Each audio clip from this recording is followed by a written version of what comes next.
чемпионати Осиё оид ба гӯштини тарзи озод ва юнони римӣ дар шаҳри Ширачаи Таиланд ҷараён дорад. Дар ин мусобиқа кишвари моро 11 нафар намояндагӣ карда истодааст. Дар рақобатҳои гӯштини юнони римӣ наврасони мо 4 медал, 2 тилло, 1 нуқра ва 1 биринҷӣ ба даст оварданд. Маҳдӣ Баротов дар вазни 52 килограмм медали тиллоро соҳиб шуд. Ӯ дар рақобати якум Сайнат Партхи аз Ҳиндустонро шикаст дод. Баъдан Садриддин Тулқинбоеви узбекро ноком сохт. Дар сабқати финали Нуралӣ Аскари Қазоқро бо ҳисоби 6-0 мағлуб намуд ва барандаи медали тиллои чемпионати Осиё миёни наврасони то 15 сола шуд.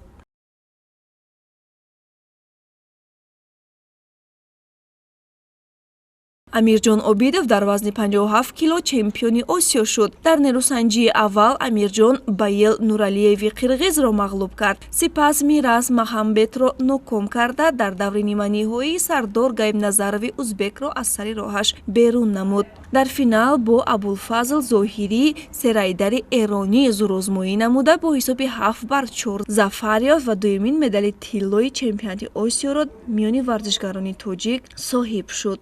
Ҳамзамон Ғаниҷони Шероз дар вазни 75 кило медали нуқра ва Шоҳҷаҳон Бобоев дар вазни 62 килограмм нишони биринҷӣ ба даст оварданд.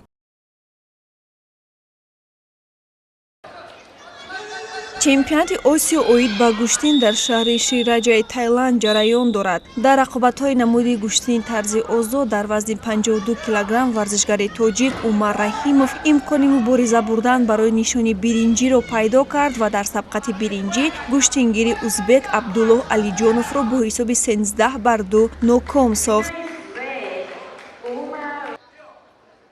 дар вазни 62 кило узви мунтахаби гӯштини наврасони Тоҷикистон Идрис Баҳромов ба финал баромад ва дар финал аз варзишгари эронӣ Ҳуман Меҳдӣ Калҳурӣ бо ҳисоби 0-6 мағлуб гардида барандаи медали нуқраи чемпионати Осиё миёни наврасон шуд.